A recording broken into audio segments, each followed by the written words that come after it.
Hello everyone, welcome back to the channel. Today we are diving into a high-intensity fleet vs fleet war battle, a clash where steel, strategy, and survival collide on the open sea. This kind of warfare is not just about firepower, but about timing, coordination, and the will to dominate the waves.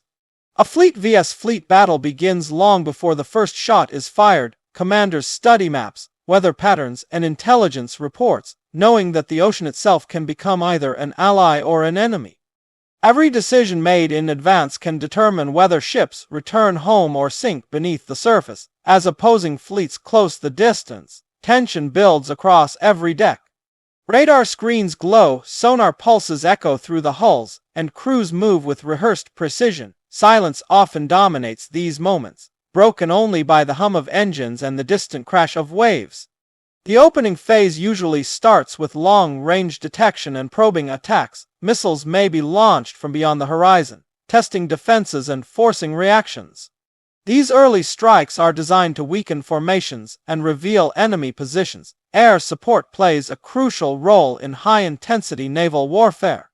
Fighter jets and reconnaissance aircraft streak across the sky, extending the eyes and reach of the fleet. Control of the air often decides how freely ships can maneuver below. As the fleets draw closer, the battlefield becomes chaotic and unforgiving. Multiple threats emerge at once, from incoming missiles to submarines lurking beneath the surface. Commanders must process massive amounts of information in seconds. Electronic warfare adds another invisible layer to the conflict. Signals are jammed, sensors are blinded, and false targets flood enemy systems. In this digital fog, mistakes can be deadly. Surface ships move in carefully planned formations, destroyers screen larger vessels, while cruisers and battleships provide heavy firepower. Every ship has a role, and breaking formation can expose fatal weaknesses. Missile exchanges intensify as both sides commit fully. Vertical launch systems erupt with fire, sending weapons screaming toward distant targets. Defensive systems respond instantly, launching interceptors and countermeasures. The sound of battle at sea is overwhelming. Explosions thunder across the water, shockwaves slam into hulls, and shrapnel rains down on decks. Smoke and fire obscure vision, turning the horizon into chaos. Damage control teams become the unsung heroes of the battle. As missiles strike and shells tear through steel, crews rush to seal breaches and fight fires. Survival often depends on their speed and training. Submarines add a constant sense of dread. Hidden beneath the waves, they track enemy movements in near silence. A single torpedo launched from the depths can cripple even the most powerful ship. Anti-submarine warfare becomes a desperate contest of detection and evasion. Sonar operators strain to distinguish enemy signals from ocean noise. Helicopters drop sonar buoys, hunting for faint traces below. As the battle escalates, close-range combat may occur. Naval guns roar to life, firing shells that arc across the sea. At this distance, accuracy and rate of fire become critical. The ocean itself reacts to the violence. Waves are torn apart by explosions, and oil slicks spread across the surface. Burning debris floats among the swells, marking the cost of the fight. Leadership is tested under extreme pressure. Commanders must remain calm while chaos surrounds them. One wrong order can cascade into disaster for the entire fleet. Communication is both vital and vulnerable. Secure channels carry orders, but interference and damage threaten to cut ships off from command. Crews train to operate even when isolated. Morale plays a powerful role in prolonged engagements. Sailors face exhaustion, fear, and loss, yet must continue to perform. Discipline and belief in the mission keep them moving forward. As ships take damage, decisions become harsher. Some vessels may be ordered to withdraw, while others push deeper into danger. Sacrifice is often unavoidable in fleet warfare. Fire spreads rapidly at sea, fueled by fuel, ammunition, and confined spaces. Smoke fills corridors, and visibility drops to near zero. Fighting fire becomes as urgent as fighting the enemy. Medical teams work non-stop, treating wounded sailors amid shaking decks. Space is limited, and supplies can run low. Every life saved is a victory within the larger battle. the psychological strain is immense. Constant alarms, impacts, and uncertainty wear down even veteran crews. Moments of quiet are rare and unsettling. Tactical adaptation is crucial as the battle unfolds. What worked in the opening phase may fail later. Commanders adjust formations, targets, and priorities in real time. Weather can suddenly shift the balance. Fog may conceal movements, while storms disrupt flight operations. Nature remains a powerful, unpredictable force. Losses mount on both sides, visible in burning ships and broken formations.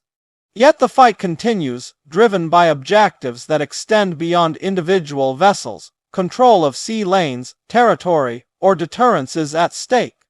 As ammunition dwindles, choices become even more critical. Targets must be prioritized with precision. Waste can mean defeat. Resupply during battle is nearly impossible. Fleets must rely on what they carry into the fight. This reality shapes every engagement decision. Allied coordination can tip the scales. Multiple fleets working together create complex, layered defenses and attacks. Unity increases resilience under fire. The fog of war thickens as reports conflict and sensors fail. Commanders must trust their instincts and training. Perfect information is a luxury that rarely exists. At times, deception becomes a weapon. Feints and false retreats lure enemies into traps. Naval warfare rewards patience as much as aggression. As the battle reaches its climax, decisive moments emerge. A flagship may be disabled, or a key formation shattered. Momentum can shift suddenly and violently. Ships that survive often bear scars of the fight. Twisted metal, scorched decks, and shattered systems tell stories of near misses and direct hits. These marks reflect the brutal reality of naval combat. Victory at sea is rarely absolute. Even the winning fleet may suffer heavy losses. The ocean keeps its toll, indifferent to sides or flags. After the fighting subsides, rescue and recovery begin. Survivors are pulled from the water, and damage assessments are made. Silence replaces the roar of battle. The aftermath is filled with reflection and reckoning.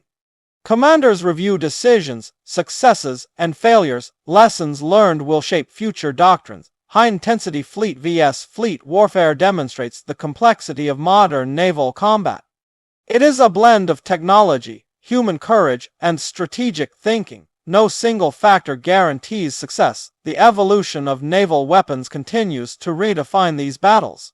Faster missiles, smarter systems, and autonomous platforms raise new challenges. Fleets must constantly adapt. Training remains the foundation of survival and victory. Crews drill endlessly to prepare for moments that may never come. When they do, preparation makes the difference. History shows that control of the sea influences the fate of nations. Fleet battles decide trade routes, security, and power projection. Their impact extends far beyond the horizon. Despite advanced technology, human decision-making remains central. Machines assist, but people choose when and how to fight. Responsibility weighs heavily on those choices. High-intensity naval battles also highlight the cost of conflict. Every ship lost represents lives, resources, and years of effort. The ocean remembers long after headlines fade. Understanding these battles helps us appreciate the complexity behind modern warfare. It is not just explosions and movement, but systems working under extreme stress. Every action has consequences. As viewers, examining fleet vs. fleet combat offers insight into strategy and resilience. It shows how preparation meets unpredictability. It reveals both strength and vulnerability. The sea has always been a stage for power and conflict. From ancient galleys to modern fleets, the fundamentals remain. Control, survival, and dominance define the struggle. In the end, a high-intensity fleet battle is a test of endurance. It pushes technology and humanity to their limits. Those who endure shape the course of history. Thank you for staying with us through this deep dive into fleet vs. fleet warfare. If you found this explanation valuable, stay tuned for more in-depth explorations. Until next time, stay informed and stay curious.